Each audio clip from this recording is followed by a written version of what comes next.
Allahu Akbar, Allahu Akbar, Allahu Akbar, Allahu Akbar, Allahu Akbar, Allahu Akbar. اعوذ باللہ من الشیطان الرجیم، بسم اللہ الرحمن الرحیم۔ حاضرین کرام، السلام علیکم ورحمۃ اللہ وبرکاتہ۔ ناظرین و حاضرین، اسلام اور کفر کی کشمکش کے ایک بہت ہی فیصلہ کن لمحے یعنی جنگ احد کا ذکر جاری ہے۔ یہ ذکر قرآن مجید کی تیسری صورت سورہ آل عمران کے آخری 8 رکوعوں میں ثبت ہے۔ پچھلے ایپیسوڈ کی بات آپ کو یاد ہوگی کہ اس افواہ کا ذکر کیا گیا تھا کہ نبی کریم صلی اللہ علیہ وسلم شہید ہو گئے۔ دونوں طرح کی کیفیات جنگ کے شرکاء پر طاری ہوئیں۔ کچھ لوگ اور زیادہ ہمت کے ساتھ لڑنے لگے، کچھ لوگوں پر پریشانی اور مایوسی کی کیفیت طاری ہو گئی۔ اس وقت اللہ تعالیٰ نے بتایا صحابہ کرام کو کہ اگر خدا نخواستہ اللہ تعالیٰ کے رسول اللہ تعالیٰ کی مصلحتوں کے تحت کبھی ان کا انتقال ہو جائے یا وہ قتل کر دیے جائیں کسی جنگ میں، تب بھی تمہیں مایوسی کا شکار نہیں ہونا چاہیے۔ کیا کرنا چاہیے اس صورت میں؟ تمہیں کسی اور آدمی کو آگے بڑھانا چاہیے۔ میں آپ سے عرض کروں گا حاضرین و ناظرین سے، اس کی ٹریننگ ہم کو ہر نماز میں دی جاتی ہے۔ تمہارا ایک امام ہوتا ہے، تمہاری مسجد کا امام۔ امام کوئی چھوٹی غلطی کرتا ہے تو تم اسے توجہ دلاتے ہو۔ امام اگر گر جائے مر جائے کیا ہوتا ہے؟ نماز نہیں توڑ دی جاتی، اور ایک آگے شخص پڑھتا ہے، وہ نماز کی امامت کرتا ہے۔ ڈسپلن سکھایا جا رہا ہے۔ تو اس طریقے سے یہاں پر ہمارے سامنے بات کھل کر آتی ہے کہ کسی سخت ترین جنگ کے مرحلے میں اگر تمہارا سردار مارا جائے تب بھی تمہیں بھگدڑ کا طریقہ نہیں اختیار کرنا چاہیے۔ ایک آدمی کو آگے بڑھنا چاہیے، قیادت سنبھالنی چاہیے۔ تو اللہ تعالیٰ یہاں فرما رہا ہے کہ پچھلے انبیاء کرام کا ذکر کر رہا ہے کہ ان کے زمانے میں کس طریقے سے جنگیں ہوئی تھیں، کیسے حق و باطل کی کشمکش ہوئی، پھر کس طریقے سے حق کی اللہ تعالیٰ نے مدد فرمائی۔ وَقَأَيٍّ مِّن نَّبِيٍّ قَاتَلَ مَعَهُ رِبِّيُّونَ كَثِيرٌ فَمَا وَهَنُوا لِمَا أَصَابَهُمْ فِي سَبِيلِ اللَّهِ وَمَا ضَعُفُوا وَمَا اسْتَكَانُوا وَاللَّهُ يُحِبُّ الصَّابِرِينَ۔ اس سے پہلے کتنے ہی ایسے نبی گزر چکے ہیں جن کے ساتھ مل کر بہت سے خدا پرستوں نے جنگ کی۔ اللہ کی راہ میں جو مصیبتیں ان پر پڑیں ان سے وہ دل شکستہ نہیں ہوئے، انہوں نے کمزوری نہیں دکھائی، وہ باطل کے آگے سرنگوں نہیں ہوئے۔ واللہ یحب الصابرین، اللہ تعالیٰ ایسے ہی صبر کرنے جم جانے والے مستقل مزاجی دکھانے والوں سے محبت کرتا ہے۔ تمہیں بھی یہ طریقہ اختیار کرنا چاہیے۔ اللہ تعالیٰ نے جنگ احد میں ایک جزوی شکست کا مزہ چکھا کر صحابہ کرام کی تربیت کا انتظام کیا، جیسے کہ بات کی آیات میں ہمارے سامنے کھل کر یہ باتیں آئیں گی، اور ہمیشہ ہمیشہ کے لیے امت مسلمہ کے لوگوں کو بتا دیا کہ یہ تمہارا قافلہ ہمیشگی کا قافلہ ہے، تمہارا کام آفاقی نوعیت کا کام ہے، تمہارے پیش نظر ساری انسانیت کی فلاح و بہبود ہے، اور تم کو، تمہارے وارثین کو، تمہارے بعد میں آنے والی نسلوں کو اور ان کے نیک اور خدا پرست لوگوں کو ہر وقت پامردی کے ساتھ ایک کام کرنا پڑے گا۔ شکستیں بھی آئیں گی، ہزیمتوں کا سامنا کرنا پڑے گا، شکست دلی کے مواقع بھی آئیں گے، دبا بھی دیے جاؤ گے، لیکن تمہیں ڈرنا نہیں ہے بلکہ آگے اور آگے بڑھتے ہی رہنا ہے۔ ان کی دعا بس یہ تھی، ان سچے اہل ایمان کی جو نبی کریم صلی اللہ علیہ وسلم سے پہلے دیگر بہت سارے انبیاء کرام کی قیادت میں جنگیں لڑ چکے ہیں۔ ربنا اغفر لنا ذنوبنا واسرافنا فی امرنا وثبت اقدامنا وانصرنا علی القوم الکافرین۔ کیا دعا تھی ان کی؟ ہمارے رب ہماری غلطیوں اور کوتاہیوں کو معاف فرما۔ غلطیاں کوتاہیاں اخلاق و کردار میں بھی ہو جاتی ہیں اور میدان جنگ میں بھی ان کا ظہور ہو جاتا ہے۔ ہمارے پروردگار ہماری غلطیوں اور کوتاہیوں سے درگزر فرما، ہمارے کام میں تیرے حدود سے جو تجاوز ہو گیا اسے معاف فرما دے، ہمارے قدم جما دے اور کافروں کے مقابلے میں ہماری مدد کر۔ کہ اسلام اور کفر کی کشمکش یہ اللہ تعالیٰ کے دین کی سربلندی کا کام قیامت تک ہوتا رہے گا، اپس اینڈ ڈاؤنس آتے رہیں گے۔ فرمایا نبی کریم صلی اللہ علیہ وسلم نے ایک حدیث میں، جہاد اس وقت فرض ہو گیا جب مجھے اللہ نے مبعوث کیا، جہاد کی فرضیت اس وقت تک رہے گی جب میری امت کی ایک نیک اور صالح جماعت دجال کے ساتھ، دجال اعظم کے ساتھ جنگ لڑے گی۔ کسی نیک انسان کی نیکی اور کسی برے انسان کی برائی جہاد کی اہمیت کو ساقط نہیں کرے گی۔ یہ جدوجہد ہے، یہ جہاد فی سبیل اللہ ہے۔ اس میں جہاد بن نفس بھی آتا ہے، اپنے نفس کو اللہ تعالیٰ کے اطاعت کرنے کے لیے اس کے ساتھ لڑنا۔ اس میں دعوت و تحریک کا جہاد بھی آتا ہے، ذرائع ابلاغ، مینس آف کمیونیکیشن کو استعمال کر کے، پبلسٹی کر کے، پروپیگنڈا کر کے، پیس ٹی وی جیسے پروگرامز کو اپنا کر، فن کے ذریعے، آرٹ کے ذریعے، فنون کے ذریعے، تمام اچھی چیزوں کو استعمال کر کے اللہ تعالیٰ کے دین کی دعوت کو اس طرح پھیلایا جائے کہ لوگوں کو معلوم ہو جائے کہ یہ حق ہے اور باطل کیا ہے، یہ صحیح ہے اور غلط کیا ہے، یہ مسائل کو حل کر سکتا ہے، دوسری چیزیں مسائل کو جزوی طور پر حل کر سکتی ہیں۔ یہ جہاد دعوت و تحریک ہے۔ تو ان کی دعا یہ تھی، ہمارے رب ہماری غلطیوں اور کوتاہیوں سے درگزر فرما، ہمارے کام میں تیرے حدود سے جو کچھ تجاوز ہو گیا اسے معاف کر دے، ہمارے قدم جما دے اور کافروں کے مقابلے میں ہماری مدد کر۔ اللہ تعالیٰ فرماتا ہے، فَآتَاهُمُ اللَّهُ ثَوَابَ الدُّنْيَا وَحُسْنَ ثَوَابِ الْآخِرَةِ وَاللَّهُ يُحِبُّ الْمُحْسِنِينَ۔ اللہ تعالیٰ نے ان کو دنیا کا ثواب بھی دیا، دنیا کا بدلہ کیسے ملا؟ نصرت، مدد اور غلبے کی صورت میں۔ اور پھر کس طریقے سے ملا کہ وہ کامیاب و کامراں ہوئے، دنیا میں ان کی حکومت قائم ہوئی، انہوں نے حق کا بول بالا کیا، انہوں نے باطل کو سرنگوں ہونے پر مجبور کر دیا، انہوں نے انصاف کو قائم کیا، انہوں نے بے انصافی کا خاتمہ کیا۔ اللہ نے ان کو دنیا کا ثواب بھی دیا اور اس سے بہتر ثواب آخرت بھی عطا کیا۔ اللہ کو ایسے نیک عمل لوگ پسند ہیں۔ اے لوگوں جو ایمان لائے ہو، اگر تم ان لوگوں کے اشاروں پر چلو گے جنہوں نے کفر کی راہ اختیار کی ہے تو تمہیں الٹا پھیر لے جائیں گے، تم نامراد ہو جاؤ گے، ان کی باتیں غلط ہیں۔ حقیقت یہ ہے کہ اللہ تمہارا حامی و مددگار ہے اور وہ بہترین مدد کرنے والا ہے۔ ان لوگوں کا ذکر ہو رہا ہے جنہوں نے بزدلی اور نامردی دکھائی، اور جب ایک جھوٹی افواہ اڑ گئی اور بظاہر ایسے لگا کہ شکست ہماری قسمت میں لکھ دی گئی ہے اور اللہ کے رسول بھی دنیا سے رخصت کر دیے گئے ہیں، تو انہوں نے ناکامی کی، شکست خوردگی کی اور راہ فرار کی باتیں کرنی شروع کر دیں۔ عنقریب وقت آنے والا ہے جب ہم منکرین حق کے دلوں میں روب بٹھا دیں گے، اس لیے کہ انہوں نے اللہ کے ساتھ ان کو خدائی میں شریک ٹھہرایا ہے، جن کے شریک ہونے پر اللہ نے کوئی سند نازل نہیں کی ہے۔ ان کا آخری ٹھکانہ جہنم ہے اور بہت بری ہے وہ قیام گاہ جو ان ظالموں کو نصیب ہوگی۔ تو یہ بڑا ہی اہم رکوع ہے، سورہ آل عمران کا 15 رکوع۔ اس میں اس پریشان کن اور دل شکستگی کا شکار کر دینے والے واقعے کا ذکر کیا گیا ہے کہ نبی کریم صلی اللہ علیہ وسلم کی شہادت کی جھوٹی افواہ اڑ گئی اور لوگ شدید قسم کی پریشانیوں کا شکار ہو گئے۔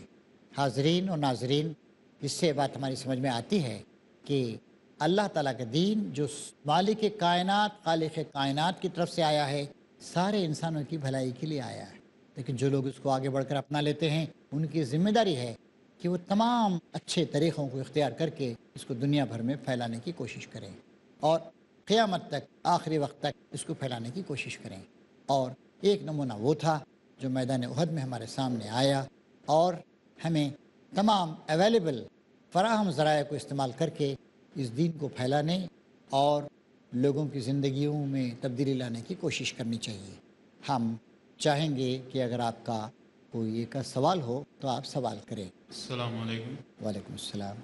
شیخ، آج کل بعض نوجوان جہاد کے نام پہ معصوم لوگوں کے اوپر اٹیک کر رہے ہیں، کیا یہ اسلام اس کی اجازت دیتا ہے؟ اسلام جہاد اور فساد دونوں کے درمیان ایک امتیازی لکیر کھینچ دیتا ہے۔ جہاد جس میں نے بتایا، جہاد بن نفس، اپنے آپ سے لڑنا۔ المجاہد من جاہد نفسہ فی طاعت اللہ، مجاہد وہ ہے جو اپنے نفس سے، اپنی خواہشات سے، اپنی خرابیوں سے لڑتا ہے، اسے اللہ تعالیٰ کا فرما بردار بنانے کے لیے۔ پھر دوسرا جہاد ہے دعوت و تحریک کا جہاد، دعوت کو زیادہ سے زیادہ بڑے پیمانے پر پھیلا جائے۔ تو اس طرح کے لوگ جو کوششیں کر رہے ہیں، کچھ جذباتی قسم کے لوگ، انہوں نے اسلام کو اس کی پوری جہتوں ڈائمنشنز کے ساتھ نہیں سمجھا ہے، اور وہ غلط طریقے اختیار کر رہے ہیں، اور کہیں کہیں ایسے واقعات بھی ہو رہے ہیں کہ وہ بے گناہوں کی جان لے رہے ہیں۔ یہ سخت کنڈمنیبل ہے، اور یہ فساد فیلرز۔ ہمیں جہاد اور فساد کے فرق کو پورے طور سے سمجھنا چاہیے۔ بریک کا وقت ہوا ہے محترم ناظرین، اور آپ سب سے ہم اجازت چاہتے ہیں چھوٹا سا بریک لینے کی۔ بریک کے بعد دوبارہ آپ کی خدمت میں ہم سب حاضر ہوں گے، اور غور و فکر کا سلسلہ جاری رہے گا۔ محترم حاضرین و ناظرین، بریک کے بعد دوبارہ ہم سب کے ساتھ جمع ہیں۔ جنگ احد پر جو ایک آرم سٹرگل تھی، اور نبی کریم صلی اللہ علیہ وسلم کی قیادت میں دور پیغمبری میں ہوئی تھی، جو ایک آئیڈیل جنگ تھی ہمارے لیے، اس پہ تبصرہ ہو رہا ہے۔ آگے اللہ تعالیٰ فرماتا ہے، آیت نمبر 149 اور اس سے آگے، اے لوگو جو ایمان لائے ہو، اگر تم ان لوگوں کے اشاروں پر چلو گے جنہوں نے کفر کی راہ اختیار کی ہے، تو تمہیں الٹا پھیر لے جائیں گے، تم نامراد ہو جاؤ گے، ان کی باتیں غلط ہیں، حقیقت یہ ہے کہ اللہ تمہارا حامی و مددگار ہے، اور وہ بہترین مدد کرنے والا ہے۔ ان لوگوں کا ذکر ہو رہا ہے جنہوں نے بزدلی اور نامردی دکھائی، اور جب ایک جھوٹی افواہ اڑ گئی اور بظاہر ایسے لگا کہ شکست ہماری قسمت میں لکھ دی گئی ہے اور اللہ کے رسول بھی دنیا سے رخصت کر دیے گئے ہیں، تو انہوں نے ناکامی کی، شکست خوردگی کی، اور راہ فرار کی باتیں کرنی شروع کر دیں۔ عنقریب وقت آنے والا ہے جب ہم منکرین حق کے دلوں میں روب بٹھا دیں گے، اس لیے کہ انہوں نے اللہ کے ساتھ ان کو خدائی میں شریک ٹھہرایا ہے، جن کے شریک ہونے پر اللہ نے کوئی سند نازل نہیں کی ہے۔ ان کا آخری ٹھکانہ جہنم ہے، اور بہت بری ہے وہ قیام گاہ جو ان ظالموں کو نصیب ہوگی۔ اب اللہ تعالیٰ بتا رہا ہے تم سے کیا غلطی ہو گئی تھی۔ غلطیوں کو کبھی بھی چھپانا نہیں چاہیے۔ اللہ تعالیٰ کے اس تبصرے سے بات ظاہر ہوتی، کہاں غلطی ہوئی، کیوں ہوئی۔ اللہ نے تائید و نصرت کا جو وعدہ تم سے کیا تھا، وہ تو اس نے پورا کر دیا۔ ابتدا میں اس کے حکم سے تم ہی ان لوگوں کو قتل کر رہے تھے جو حملہ آور تھے، جو اسلام کے مخالف تھے، جو مدینے کی اینٹ سے اینٹ بجانے کے لیے آئے تھے، جو اسلامی ریاست کو جڑ بنیاد سے اکھیڑ کے پھینک دینے کے لیے آئے تھے، جو اللہ کے رسول کا قتل کرنے کا ارادہ کر کے آئے تھے، جو اسلام کو مٹا دینا چاہتے تھے۔ مگر جب تم نے کمزوری دکھائی اور اپنے کام میں باہم اختلاف کیا، وہ 50 افراد جن کو حضرت عبداللہ بن جبیر کی قیادت میں جبل رمات کے پاس ایک درے کے پاس متعین کر دیا گیا تھا، اور سخت انسٹرکشن دیا گیا تھا کہ جنگ میں اگر ہم ناکام ہو جائیں، مار دیے جائیں، قتل کر دیے جائیں، تب بھی ہٹنا نہیں، ان سے غلطی سرزد ہو گئی، باہم اختلاف کیا۔ جو ہی کہ وہ چیز اللہ نے تمہیں دکھائی جس کی محبت میں تم گرفتار تھے، مال غنیمت۔ جنگ میں دشمن کی جان لینا جب جائز ہے تو اس کا مال لینا بھی جائز ہے، اس کے ہتھیار کیا ہوگا، وہاں روپیہ پیسہ تو لے کر نہیں آتا ہے، وہ ہتھیار لاتا ہے، گھوڑا ہوتا ہے، 200 گھوڑے بھی لائے تھے وہ لوگ، ان پہ آدمی قبضہ کرتا ہے تاکہ بعد میں اس کے کام آئے وہ۔ تو جیسے ہی اللہ نے تمہیں وہ چیز دکھائی جس کی محبت میں تم گرفتار تھے، تو تم اپنے سردار کے حکم کی خلاف ورزی کر بیٹھے، نبی کریم صلی اللہ علیہ وسلم کے اس اسٹرکٹ انسٹرکشن کو بھول گئے وہ لوگ۔ اور ان کا بھی ایک انٹرپریٹیشن تھا، غلط انٹرپریٹیشن، کہ بھائی اب تو جنگ میں ہم جیت گئے ہیں، اب تو اس حکم کا اطلاق نہیں ہوتا ہے، لیکن تھی یہ غلطی، اس لیے کہ تم میں سے کچھ لوگ دنیا کے طالب تھے، کچھ آخرت کی خواہش رکھتے تھے۔ یہ کمزوری بھی پائی جاتی تھی، دنیا کی محبت کا عنصر بھی کچھ لوگوں میں غالب تھا، تب اللہ نے تمہیں کافروں کے مقابلے میں پسپا کر دیا تاکہ تمہاری آزمائش کرے۔ یہ بھی ایک آزمائش تھی، ہم سے کوئی غلطی ہو جاتی ہے، اللہ تعالیٰ ہمیں سزا دیتا ہے۔ یہ بات نہیں کہ اللہ نے ہم کو بالکل رد کر دیا، کافر قرار دیا، نہیں، غلطی ہو گئی، چھوٹی غلطی بھی ہو سکتی ہے، بڑی غلطی بھی ہو سکتی ہے، اور جنگ کے اسٹریٹجک موقع پر ہونے والی غلطی تو بہت بڑی غلطی ہے، تاکہ تمہاری آزمائش کرے۔ اور حق یہ ہے کہ اللہ نے پھر بھی تمہیں معاف ہی کر دیا، واللہ ذو الفضل علی المومنین، کیونکہ مومنوں پر اللہ تعالیٰ کی بڑی نظر عنایت ہے۔ بڑی بڑی غلطیاں ہو جاتی ہیں، بہت بڑی غلطی ہو گئی، اس غلطی کا خمیازہ 70 قیمتی جانوں کی شہادت کی صورت میں بھگتنا پڑا. اللہ کے رسول زخمی ہو گئے, بے ہوش ہو گئے. پھر اس کے بعد کا مرحلہ آپ کو معلوم ہوگا کہ صحابہ کرام نے, جو آپ کے قریبی جانثار لوگ تھے, آپ کو اٹھایا اور پھر آپ کو لے کر جو پیچھے حصار تھا پہاڑ کا, جنگ احد کا, اوپر لے گئے. اور پھر اس کے بعد ابو سفیان نے دیکھا 70 اصحاب بڑے بڑے ادھر ادھر شہید ہو کے پڑے ہیں, حضرت حمزہ بھی شہید ہو چکے ہیں. اس وقت وہ ظالمانہ طریقہ اختیار کیا. ابو سفیان کی بیوی, سردار مکہ کی بیوی ہندہ نے اپنے باپ اور بھائی وغیرہ کا انتخاب لینے کے لیے حبشی سے کہا کہ کاٹو اس کا سینہ. حمزہ کا سینہ کاٹ دیا گیا اور جگر نکال کے چبا گئی. کہا کہ حمزہ تو نے میرے سینے کو, میرے باپ اور میرے بھائی کو قتل کر کے پچھلی جنگ میں زخمی کر دیا تھا, آج میں وہ انتقام لے رہی ہوں. تب اس نے کہا کہ مجھے آج ٹھنڈک نصیب ہوئی میرے دل کو. ایسی سخت مزاج, ایسی ظالم مزاج عورت تھی وہ. اور پھر اس کے بعد جب حضور اور چند صحابہ اوپر تھے, 70 لاشیں پڑی ہوئی تھیں صحابہ کرام کی, کیا منظر ہوگا ذرا سوچئے. تب ابو سفیان نے کہا کہاں ہیں محمد, کہاں ہیں؟ سب مار دیے گئے, سب ختم کر دیے گئے. تو جواب دینا چاہا, حضرت میں نے کہا کہ نہیں, خاموش رہو, خاموش رہو. پھر اس کے بعد میں کہا گیا کہ لات اور حبل کی جے ہو, ہمارے جھوٹے معبودوں کی. تب اس وقت وہاں سے جواب دیا گیا اللہ اکبر, اللہ مولانا. اس نے کہا کہ لات اور حبل ہمارے مولا اور سرپرست ہیں. جواب دیا گیا اللہ مولانا ولا مولا لکم, اللہ ہمارا سرپرست ہے, تمہارا کوئی سرپرست نہیں ہے. تم باطل کے پرستار ہو, تم جھوٹے خداؤں کے شیدا ہو. اپنے ہاتھوں سے جو تم نے غلط قسم کے معبود بنا رکھے ہیں, تم ان کے شیدا ہو. اللہ زندہ اور پائندہ ہے. اور پھر ابو سفیان نے کہا, اور دیکھیے ان کی عقل پہ کیسے پتھر پڑ گئے کہ جیتی ہوئی بازی کو چھوڑ کر واپس جانے لگے وہ لوگ. کہا کہ پھر اگلے سال ہمارا تمہارا مقابلہ ہوگا, اب تو ہم جا رہے ہیں. اللہ کی مدد تھی, اللہ کے فرشتے جنگ لڑ رہے تھے, اور یہ ہوتی ہے اللہ تعالیٰ کی مدد. اللہ پر بھروسہ کرنے والوں کو اللہ مدد کرتا ہے. فرمایا اللہ نے وَلَقَدْ عَفَا عَنْكُمْ وَاللَّهُ ذُو فَضْلٍ عَلَى الْمُؤْمِنِينَ. حق یہ ہے کہ اللہ نے پھر بھی تمہیں معاف ہی کر دیا, کیونکہ مومنوں پر اللہ کی بڑی نظر عنایت. اللہ تعالیٰ چوٹ لگاتا ہے, کبھی کبھی چوٹ پہ چوٹ لگاتا ہے, لیکن مومنوں کو اس بات پہ بھروسہ رکھنا چاہیے کہ اگر ہم اللہ تعالیٰ کے کام کر رہے ہیں اللہ ہماری مدد کرے گا. یاد کرو جب تم بھاگے چلے جا رہے تھے, کسی کی طرف پلٹ کر دیکھنے کا ہوش تک نہ تھا, اور رسول تمہیں پیچھے سے پکار رہا تھا الیہ عباد اللہ, الیہ عباد اللہ, میری طرف آؤ اے اللہ کے بندو, آؤ آؤ یہاں مجتمع ہو جاؤ, گھبراؤ نہیں, شکست دل مت ہو, غمزدہ مت ہو, آؤ میری طرف. اس وقت تمہاری اس روش کا بدلہ اللہ نے تمہیں دیا. اس وقت تمہاری روش کا یہ بدلہ اللہ نے تمہیں دیا کہ تمہیں رنج پر رنج دیے, تاکہ آئندہ کے لیے تمہیں یہ سبق ملے کہ جو کچھ تمہارے ہاتھ سے جائے, جو مصیبت تم پر نازل ہو, اس پر ملول نہ ہو. اللہ تمہارے سب اعمال سے باخبر ہے. اس غم کے بعد پھر اللہ نے تم میں سے کچھ لوگوں پر ایسے اطمینان کی کیفیت طاری کر دی کہ اونگنے لگے. اور صحابہ کرام نے اس کا ذکر کیا کہ تلواریں ہمارے ہاتھ سے چھوٹی جا رہی تھی, گھبراہٹ کی کیفیت ختم ہو گئی. یہ بھی اللہ کی ایک مہربانی ہوتی ہے.